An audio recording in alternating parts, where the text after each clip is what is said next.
para escuchar un nuevo reto. Enseñanza para tu vida.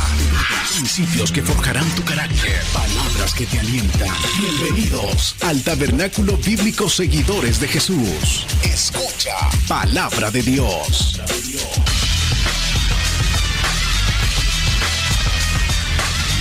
Abrir las Sagradas Escrituras, hermanos y hermanas, en el libro de los Salmos, Salmo 32.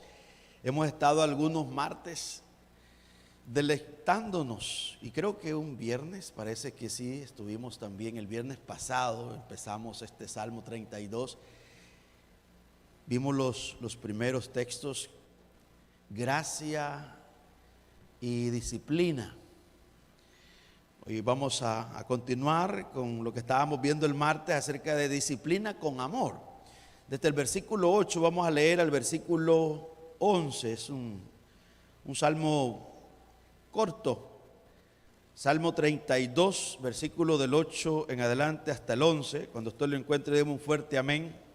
Así dice el Señor, todos juntos a una voz, Salmo 32, versículo 8 en adelante. Te haré entender y te enseñaré el camino en que debes andar. Sobre ti fijaré mis ojos, no seas como el caballo o como el mulo sin entendimiento, que han de ser sujetados con cabestro y con freno, porque si no, no se acercan a ti. Muchos dolores habrá para el impío, mas al que espera en Jehová, le rodea la misericordia. Alegraos en Jehová y gozaos, justos, y cantad con júbilo todos vosotros, los rectos de corazón. Amado Padre, gracias te damos. Gracias por el privilegio que nos concedes esta noche de reunirnos con mis hermanos y hermanas. Sabemos, Señor, que nos cansamos físicamente, que nos enfermamos, que nos desanimamos. Sin embargo, tú, Señor, nos mueves por tu bondad, por tu misericordia. Tú pones el querer como el hacer. Y hemos vencido, Señor. Hemos llegado a tu casa. No por ser súper espirituales, sino por tu gracia. Te pedimos, Señor, un milagro por los hermanos y amigos que están quebrantados de salud, a los que están aquí, Dios, en Estados Unidos de Norteamérica, que están en sus hogares recuperándose. Te pedimos que completes esa obra. Los que están, Señor, en otros países, también te pedimos, Señor, que tengas misericordia de nuestros amigos y amigas y hermanos y hermanas. Creemos, Señor, que para ti no hay nada imposible. Glorifícate, Padre. Ayúdanos, dame gracia para exponer con precisión, con claridad y con sencillez. También danos gracias, Señor, para recibir tu palabra con amor, con humildad. Todo te lo pedimos en el nombre de Jesús, Señor nuestro. Amén.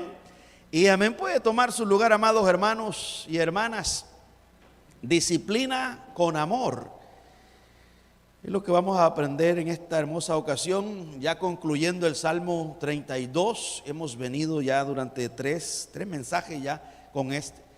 El martes pasado yo les mencionaba a los hermanos que estuvimos aquí presentes que la disciplina es importante y una necesidad en todo hijo e hija de nuestro Dios.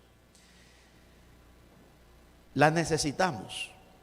La corrección de nuestro Dios, porque la disciplina, hermanas y hermanos, nos deja saber que nuestro Dios es nuestro Padre, como Él mismo lo dice en Hebreos capítulo 12 versículo 6, porque el Señor al que ama disciplina y azota a todo el que recibe por hijo. Si soportáis la disciplina, Dios os trata como a hijos, porque ¿qué hijo es aquel a quien el Padre no disciplina? Pero si se os deja sin disciplina, de la cual todos han sido participantes, entonces sois bastardos y no hijos. Por otra parte, tuvimos a vuestros padres terrenales que nos disciplinaban y los venerábamos. ¿Por qué no obedeceremos mucho mejor al Padre de los espíritus y viviremos? Y aquellos ciertamente por pocos días nos disciplinaban como a ellos les parecía, pero para lo que nos es provechoso, para que participemos de su santidad. versículo 11 de Hebreos 12 dice, es verdad que ninguna disciplina al presente parece ser causa de gozo, sino de tristeza, pero después da fruto apacible de justicia a los que en ella han sido ejercitados. De acuerdo a este texto, hermanas y hermanos, aquí dice que el Señor a todo el que ama corrige. Hay que afligirse cuando el Señor pues no nos corrige.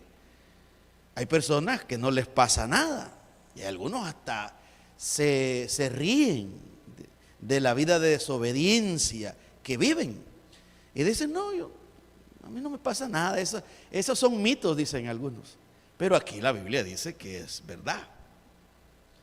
Y los que hemos estado afligidos en algún momento y nosotros sabemos, usted no necesita que venga alguien y le diga, por esta razón tú estás siendo abatido. Su mismo espíritu, mi espíritu, el Espíritu Santo que mora en nosotros, Él mismo nos redarguye. Él nos lleva en humildad a que nosotros examinemos nuestra conducta en el momento que somos afligidos. Y usted ahí comienza a pensar qué es lo que usted ha estado haciendo durante los últimos meses. ¿Ha estado usted orando? ¿Ha estado tomando en cuenta al Señor para sus decisiones? ¿O se ha ido usted así sin tener que doblar sus rodillas? Y ahora se encuentra en una situación difícil, complicada. Ahí usted comienza a pensar, dice, sí, hoy entiendo que el Señor me está jalando las orejas, como decimos. Y gracias, Señor, gracias, porque me estás deteniendo antes que me vaya al abismo más profundo. Fíjese que cuando nosotros, hermanas y hermanos, hemos nacido de nuevo, esa aflicción, en lugar de uno enojarse o resentirse, resulta para alabanza. Usted termina llorando, usted termina pidiéndole perdón al Señor y diciéndole, Señor, perdóname. No fui consciente, no discerní que te estaba ofendiendo. Es el Espíritu Santo obrando. Usted termina agradeciéndole al Señor por corregir esa conducta. Ahora bien, si una persona no tiene el Espíritu Santo, comienza a maldecir, comienza a decir que se ha portado bien, que no se merece que Dios lo trate así, que dónde está ese Dios de amor, que porque Dios a las personas que no creen y no les sirven, no les hace nada, sino a Él. Y hay personas que se resienten y se van. Porque la prueba que Dios trae a nuestra vida es para examinar, como el Señor en Deuteronomio dice que Él tomó al pueblo de Israel, lo liberó de Egipto y lo llevó al desierto para examinar qué había en el corazón de ellos, para ver si iban a confiar, si iban a depender de su Dios, si iban a obedecerle. Y usted ya sabe la historia de Israel en el desierto. Todos los mayores de 20 años perecieron porque se rebelaron en el desierto. Hasta el mismo Moisés y Aarón y María, todos ellos no llegaron a la tierra prometida por la presión del pueblo. Moisés está llorando en Deuteronomio 1 y les está diciendo, por la culpa de ustedes, el Señor a mí me ha disciplinado de tal manera que no voy a entrar a la tierra prometida. Solo José y Caleb los van a llevar a ustedes. Y él está como queriéndolos culpar a los hebreos de la presión que ejercieron. Pero claro, nosotros sabemos que Moisés se precipitó y el Señor le dijo, háblale a la roca, y él por la presión del pueblo le dio. Y dice la Biblia que esa roca era Cristo. Estamos hablando, hermanas y hermanos, de líderes, de hombres que Dios los usó. Imagínense Moisés, que el Señor lo elogia y dice, no hay siervo más manso que Moisés. Pero en un momento de presión, al igual que su hermano Aarón, en un momento de presión en el capítulo 32 de Éxodo, fue a construir un becerro. Y vea eso, dice que convocó y dijo, vamos a darle culto a nuestro Dios. Este es el Dios que nos sacó de Egipto. Mientras Moisés estaba hablando en el monte con el Señor. ¿Y qué trajo eso? Bueno, cuando vino Moisés y tiró las tablas, una cantidad de personas murieron, incluyendo más tarde Aarón también murió. Pequeños detalles, pero nos damos cuenta de la seriedad de nuestro Dios, de su santidad, de su carácter. Este es el Dios verdadero, hermanas y hermanos. Este es el Dios real. Los dioses falsos con D minúscula no son celosos. No son celosos porque no son santos. Esos dioses inventados por el hombre, por eso el hombre los construye para someterlos a sus caprichos. El Dios de nosotros es soberano y Él siempre hará lo que es justo, lo correcto, su voluntad, lo que le agrada, lo que le da gloria. Y aunque a veces a nosotros nos cause dolor, tristeza, Él siempre hará lo correcto. Él siempre hará lo correcto. La palabra disciplina que nosotros acabamos de leer en Hebreos 12 es la palabra paideia. Y paideia significa educación o entrenamiento. Y también corrección, instruir. Cuando hablamos de disciplina, no solamente se trata de que Dios corrige el pecado, sino que nos enseña.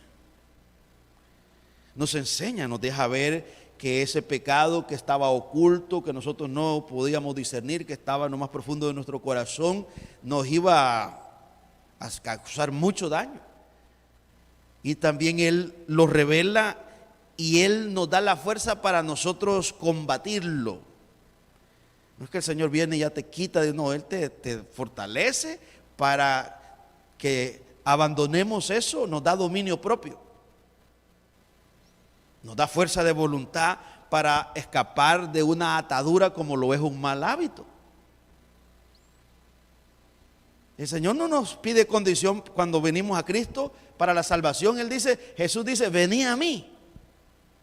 El Señor dice en Isaías capítulo 1, versículo 18, que nos pongamos a cuenta. Venid luego, dice Jehová. Pero Él no dice, primero deja el cigarro, primero deja la música pagana, primero deja de mentir y luego ven a mí. No dice eso, Él dice, venid a mí y yo os perdonaré. Y luego comenzamos el proceso de la santificación, el Espíritu Santo en nosotros, y comienza el Espíritu Santo a capacitarnos para que nosotros discernamos, y nosotros comenzamos a discernir aquellas cosas que no le agradan al Señor y comienzan a dolernos. Y es así como comenzamos a dejar, ni cuenta nos damos. Ni cuenta, pasan los años y de repente usted dice, en otro tiempo yo me tomaba un buen tequila los fines de semana,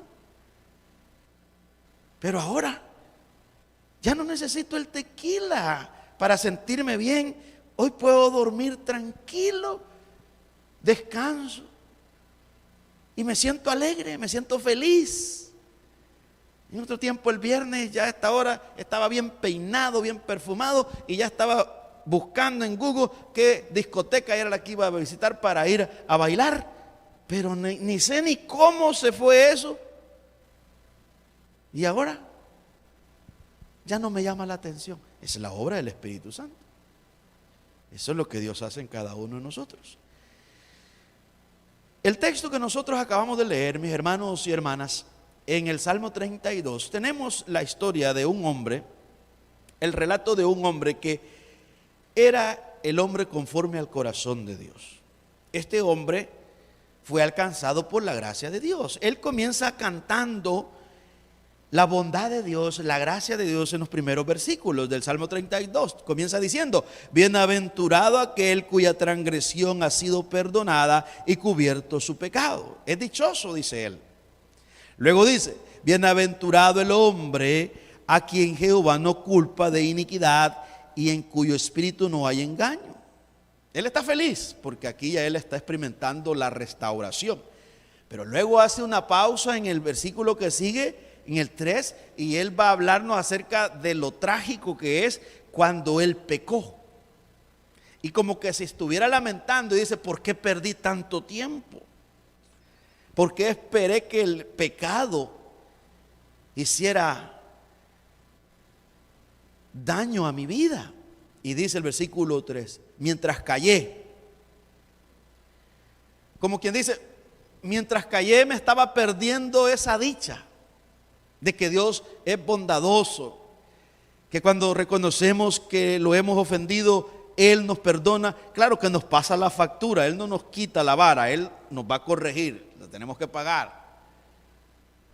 Pero tenemos la paz en nuestro interior, el perdón de nuestros pecados. Entonces dice el versículo 3, mientras callé se envejecieron mis huesos en mi gemir todo el día. El pecado, hermanas y hermanos, nos carga. El pecado produce culpa en la vida del cristiano. El pecado duele. Es como cuando usted se da una quemada, como cuando usted se corta y le llega sal, le llega limón y se lastima, porque cuando damos una herida en la mano o en algún lugar de nuestro cuerpo, solo ahí van a dar los golpes. Solo ahí. Entonces nosotros, cuando no confesamos nuestros pecados, hay pecados que nosotros ya los conocemos, pero hay pecados que no los discernimos. Nosotros pecamos hasta dormidos. Pecados que cometemos conscientemente. David era consciente de su pecado. Él sabía que con alevosía él pecó. Él lo pensó, él estuvo contemplando a esta mujer de Urías varios días. No es que salió y se encontró con la puerta abierta y dijo, ¿qué está pasando aquí? Y luego una gran tentación. No, él salía afuera y estuvo observando, pensando y estuvo imaginando, y al fin ya no aguantó y dijo, tráigame a esa señora.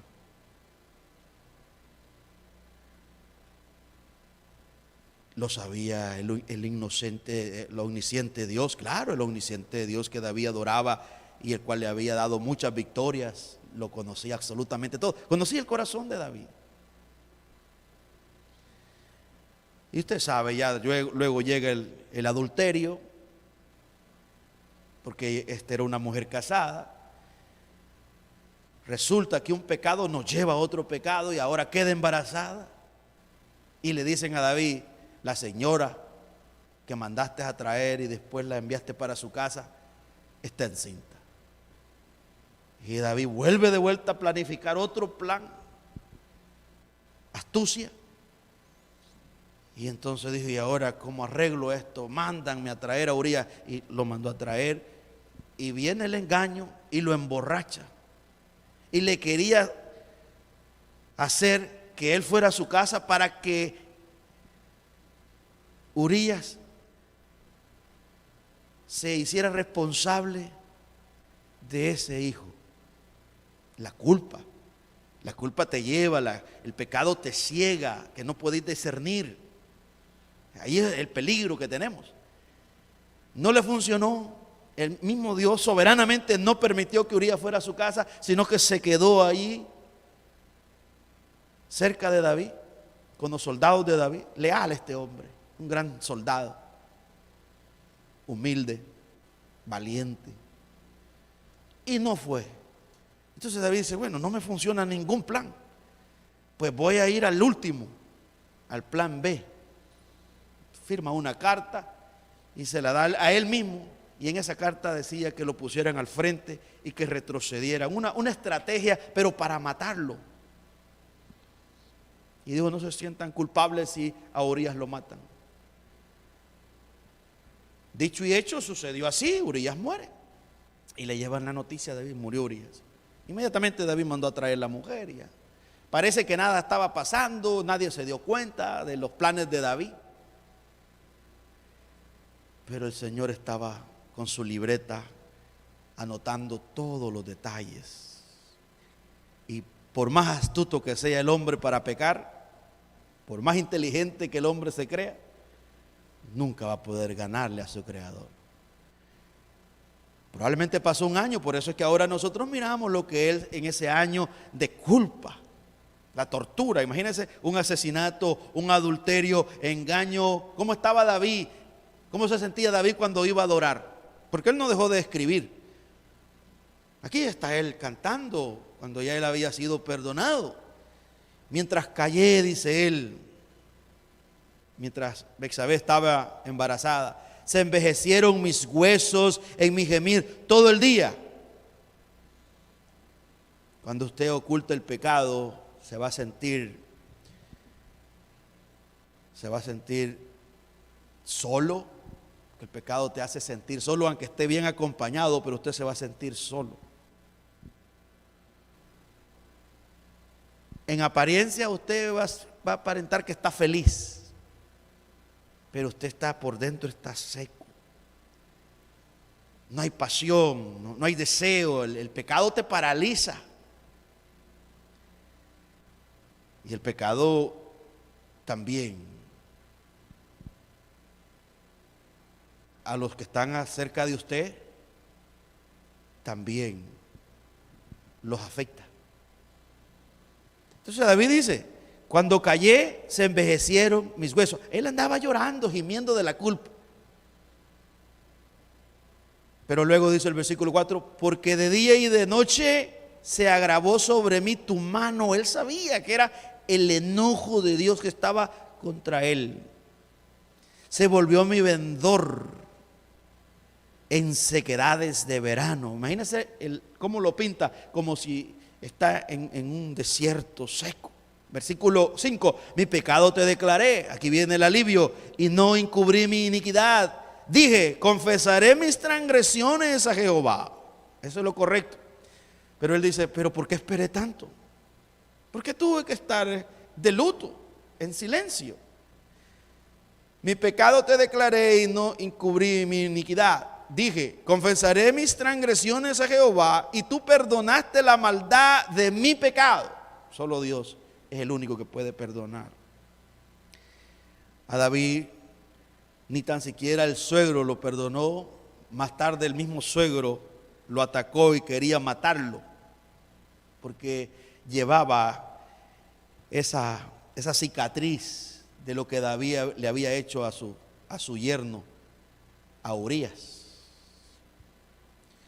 El mismo suegro, papá de Betsabé. No digamos los hijos, Absalón, Amnón violó a Tamar, y los familiares de Saúl le gritaban y le decían, hombre perverso, hombre asesino, estás pagando las consecuencias. Y un día David estaba huyendo a Absalón y le tiraban tierra y piedra. Y uno de los generales de David dijo, déjame, mi rey, voy a ir a arrancarle la cabeza a ese perro que te está ofendiendo. Y dijo David, no, dijo, no, mejor dejen que las maldiciones de él, tal vez el Señor tiene misericordia y las vuelve en bendiciones. Ningún hombre, dijo David, puede hacer algo si Dios no se lo permite. Dios le está permitiendo eso, que él me ataque así. Le gritaban, mercenario, asesino. Pero este hombre, hermanas y hermanos, fue perdonado, y ahora en esta alabanza él está diciéndonos cómo Dios lo restauró. Pero luego en el versículo 8 él dice cómo fue que Dios le hizo entender, cómo Dios lo disciplinó con amor. Te haré entender y te enseñaré el camino en que debes andar, sobre ti fijaré mis ojos. Esta promesa que está aquí, que Dios da, de enseñarnos. David recibió la disciplina con amor de nuestro Dios. Él no la rechazó, él sabía que era responsable, pero esa disciplina venía con amor. Salmo 34:11 dice, vení, hijos, oídme, el temor de Jehová os enseñaré. ¿Quién es el hombre que desea vida, que desea muchos días para vivir, para ver el bien? Guarda tu lengua del mal y tus labios de hablar engaño. Apártate del mal y haz el bien, busca la paz y síguela. El Salmo 34:11. Te haré entender. Salmo 25:9 dice, encaminará a los humildes por el juicio y enseñará a los mansos su carrera. Todas las sendas de Jehová son misericordia y verdad para los que guardan su pacto y sus testimonios. Mis queridos hermanos y hermanas, nuestro Dios nos hace entender.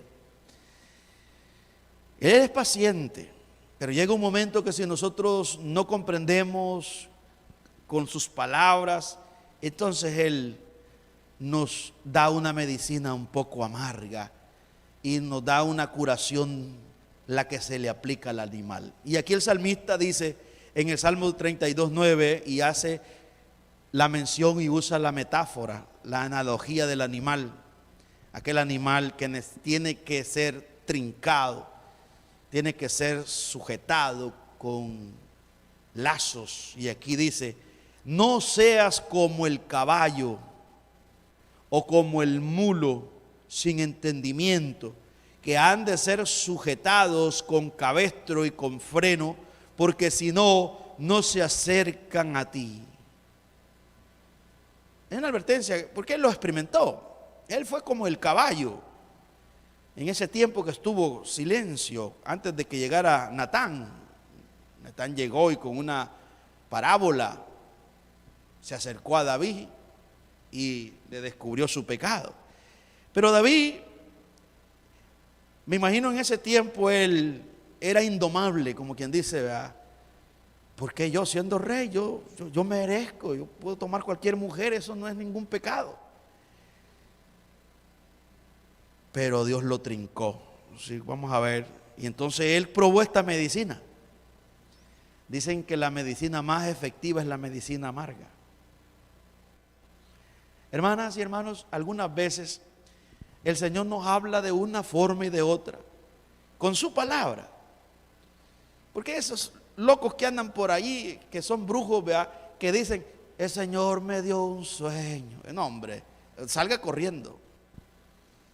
Porque esos son charlatanes. El Señor me dijo que usted le va a pasar esto y lo otro. Dese la vuelta y dígale: arrepiéntate, pecador o pecadora. Ahora, si viene la persona: quiero leerte un texto que me impactó y yo sé que es de gran edificación para nuestra alma, y usted siente que Dios le habla, recíbalo con humildad, porque es la palabra de Dios. Ahora bien, cuando Dios nos habla, porque el martes aprendíamos que nuestro Dios es un Dios que le gusta hablar, le gusta la conversación. Este es el mejor padre. Este Padre amado de nosotros, Él no es que usted ya le falló, pecó y ya Él va corriendo detrás de usted, vea, con una vara para sonárselo. No, Él es paciente. ¿Cuánto tiempo le dio a David? Más de un año. ¿Cuánto tiempo le dio a Israel? 40 años.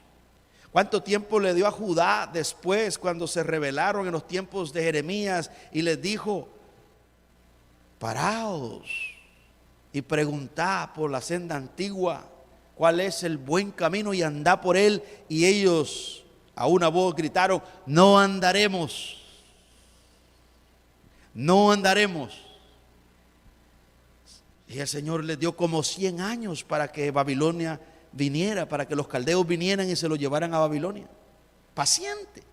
Y después los metió 70 años, como el profeta Jeremías lo había profetizado, y para ser disciplinados. ¿Cuántos años esperó Dios para que aquel rey malvado que vimos el martes, llamado Manasés, que construyó estatuas en el templo y sacrificó un hijo al dios Moloc, se lo quemó en sacrificio? Malvado, malo. 55 años estuvo reinando ese rey malvado Manasés. ¿Y qué pasó? Se arrepintió cuando le pusieron cadenas y grillos y todo, y lo encadenaron, y dice que gimió, lloró. El dolor lo llevó al punto de reconocer, y entonces dice que Dios lo perdonó y lo restauró. 55 años. Esa es la paciencia de nuestro Dios. Pero sí, un día va Dios a ajustar cuenta. ¿Cuántos años esperó Dios para que Moisés muriera? ¿Cuántos años esperó el Señor para que muriera Aarón? Aquella mujer la hermana de Moisés y Aarón, llamada María, un día le criticaron a Moisés. ¿Y qué pasó? Dios la disciplinó con lepra. Y salieron asustados cuando la vieron blanca y dijeron: ¿qué le pasa, María? Está leprosa. Y la desterraron, la expulsaron del pueblo, la pusieron aparte. Entonces Aarón se acerca a Moisés y le dijo: nuestra hermana ha pecado porque te criticó. Y Moisés fue y oró: disciplina. Pero ¿cuánto tiempo no estuvo María criticando a Moisés porque había tomado otra mujer que no era judía?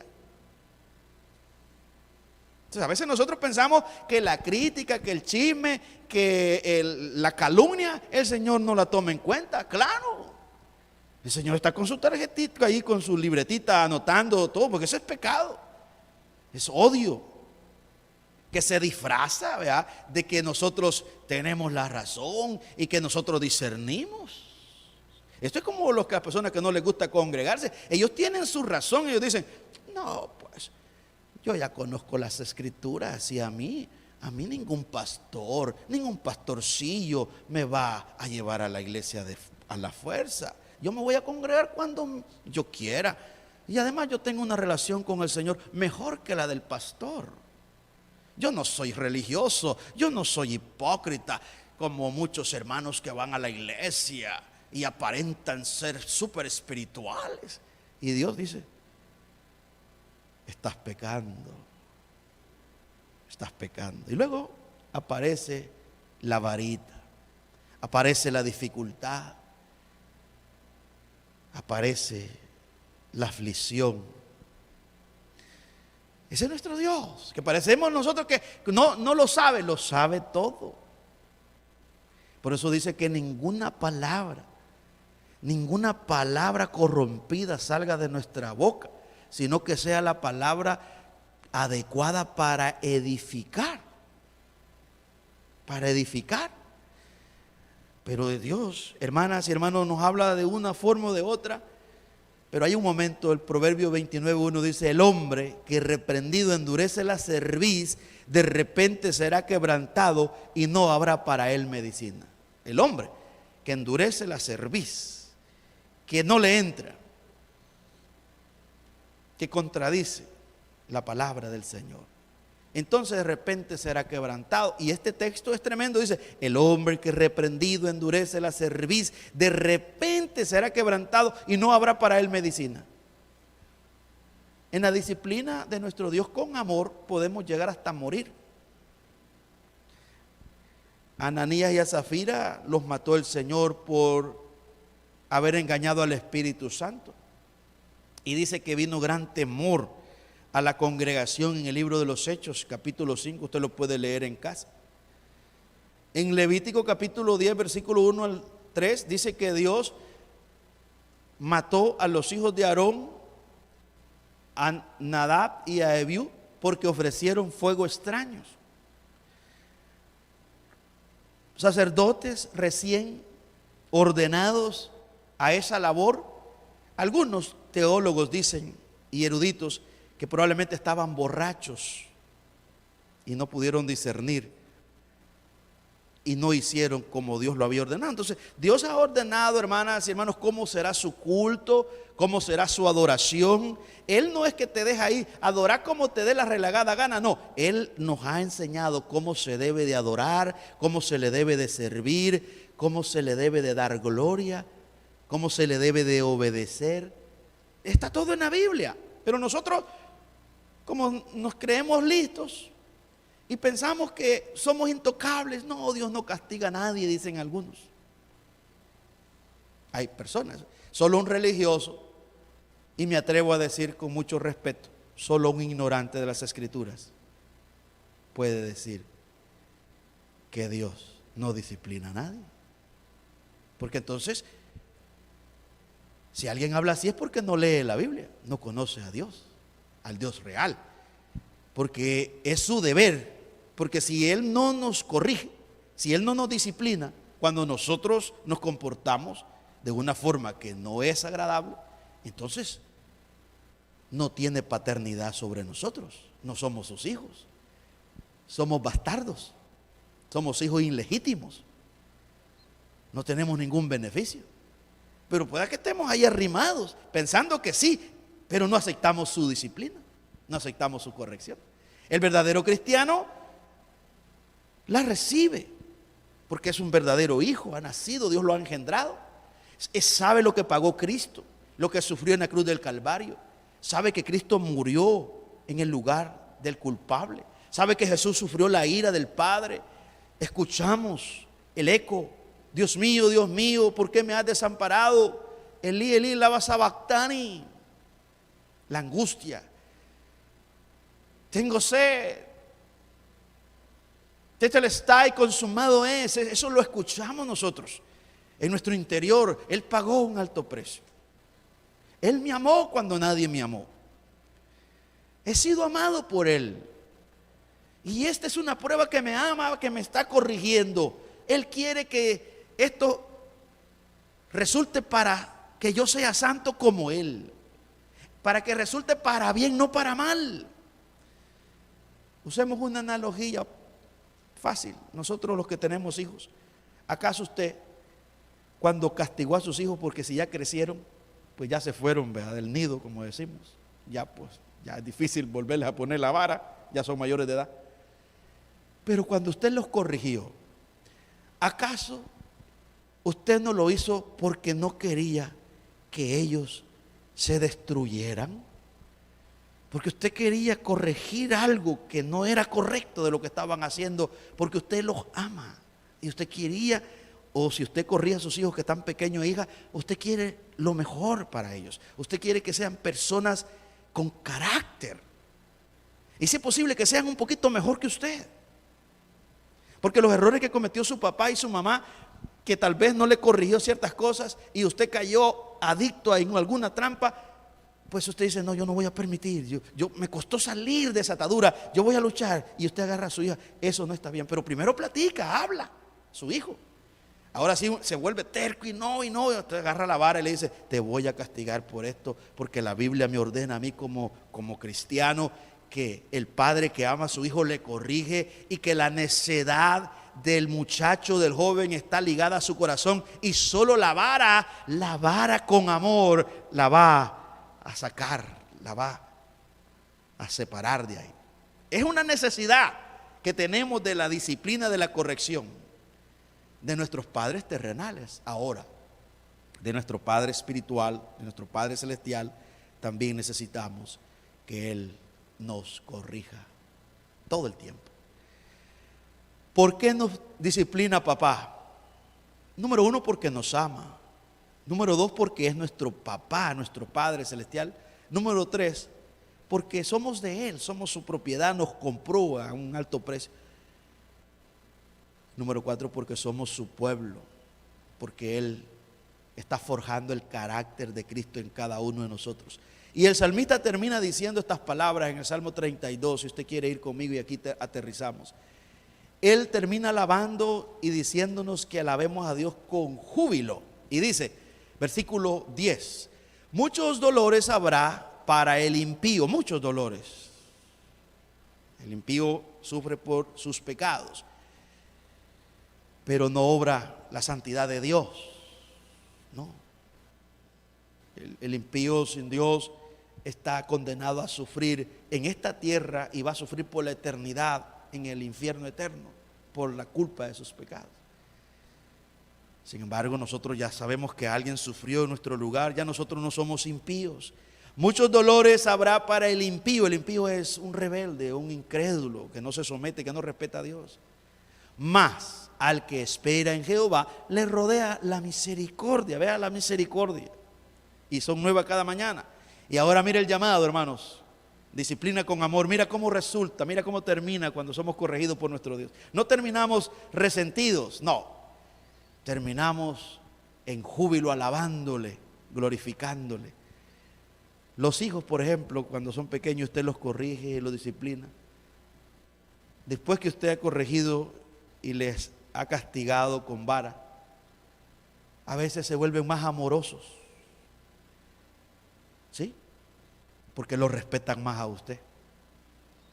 Eso pasa con nosotros, con nuestro Dios. Cuando nosotros somos corregidos por Él, volvemos con júbilo. Dice, alegraos, ¿en quién? En Jehová, y gozaos justos, y cantad con júbilo todos vosotros, los rectos de corazón. ¿Qué dice? Alegraos en Jehová, y gozaos justos, y cantad con júbilo todos vosotros, los rectos de corazón. Justos, justificados por la fe.